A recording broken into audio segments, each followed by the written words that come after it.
Hi అండి, అందరూ ఎలా ఉన్నారు? ఈరోజు నేను రా మ్యాంగోతో పచ్చి పులుసు చేస్తున్నానండి. దానికి కావాల్సింది మీడియం సైజ్ మామిడికాయ ఒకటి.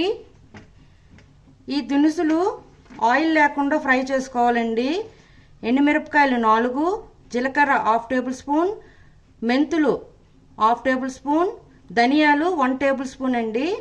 ఉల్లిపాయలు 2 చిన్నవి తీసుకున్నాను, చిన్న ముక్కలుగా కట్ చేసుకున్నాను. కొత్తిమీర 1/2 కట్ట, పోపుకు కావాల్సింది ఆవాలు 1/2 టేబుల్ స్పూన్, జీలకర్ర 1/2 టేబుల్ స్పూన్, కరివేపాకు 1 రెమ్మ, ఎండుమిరపకాయలు 3 తీసుకున్నానండి, ముక్కలుగా కట్ చేయాలి. ఉప్పు తగినంత, పసుపు 1/2 టేబుల్ స్పూన్, వెల్లుల్లి రెబ్బలు 6 నుంచి 7 తీసుకున్నానండి, చిల్లపల్లగా దంచుకున్నాను. పచ్చిమిర్చి 4 తీసుకున్నానండి, అవి పొయ్యి మీద లైట్గా కాల్చుకొని పక్కన పెట్టుకున్నానండి. ఇప్పుడు చూడండి, ఈ పక్కన గిన్నె పెట్టుకున్నానండి వాటరు. ఆ వాటర్లో ఈ మ్యాంగోని బాయిల్ చేసుకోవాలండి. ఇది బాయిల్ అవుతూ ఉంటుంది. దీనిలోగా మనం ఇవి దినుసులు వేపుకోవాలి కదండి, అవి వేపుకుంటున్నాను. ఈ పోపు అంతా వేగిందండి. ఇప్పుడు దీన్ని మిక్సీ గ్రైండర్లో తీసుకొని చల్లారాక పౌడర్ చేసుకుందాం. మ్యాంగోని బాగా పేస్ట్ చేసేసి గుజ్జులో తీసేసానండి. మొత్తం తీసేసి టెంకతో సహా దీంట్లో వేసేసాను. దీనిలోనే పసుపు, చిన్న ముక్కలుగా కట్ చేసుకున్న పచ్చి ఉల్లిపాయ ముక్కలు, మనం ముందుగా గ్రైండ్ చేసి పెట్టుకున్న పౌడర్ అండి, అన్నీ దీంట్లో వేసేసాను. బాగా కలుపుకుందాం. సాల్ట్ కూడా వేసేస్తున్నానండి. ఇవి మన కాల్చి పెట్టుకుంచుకున్న పచ్చిమిర్చి అండి ఇవి. ఇప్పుడు తాలింపు పెట్టుకుందాం. దీంట్లో పోపు వేయడానికి పోపు గరిటె పెట్టుకున్నానండి.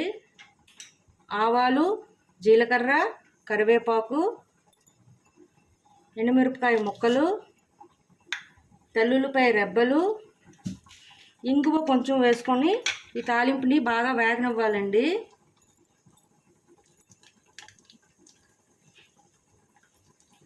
తాలింపు బాగా వేగాక మనం ముందుగా మామిడికాయ రసం తీసి పెట్టుకున్నాం కదండి, దాంట్లో వేసేస్తున్నాను. ఈ మామిడికాయ పచ్చి పులుసు చాలా బాగుంటుందండి. సమ్మర్లోనే మామిడికాయలు దొరుకుతున్నాయి, సో మామిడికాయలతో చేసుకుంటున్నాం. మనం మామిడికాయలు లేవని బాధపడద్దు. మనం పచ్చి పులుసు చింతపండుతో ఎలా చేసుకోవాలో మీకు ఒకరోజు చూపిస్తాను.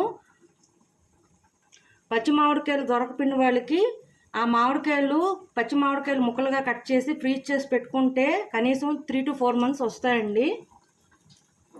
ఈ తాలింపు బాగా వేగిందండి. ఇప్పుడు ఈ పోపుని దీంట్లో వేసేసుకుంటున్నాను.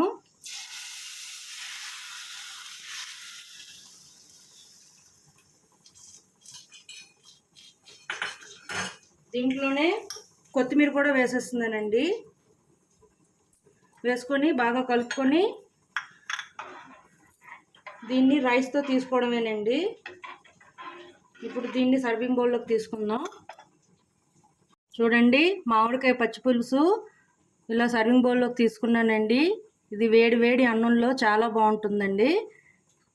అంతేనండి, మామిడికాయ పచ్చి పులుసు. మీకు నచ్చినట్లయితే like, share and subscribe it. Bye.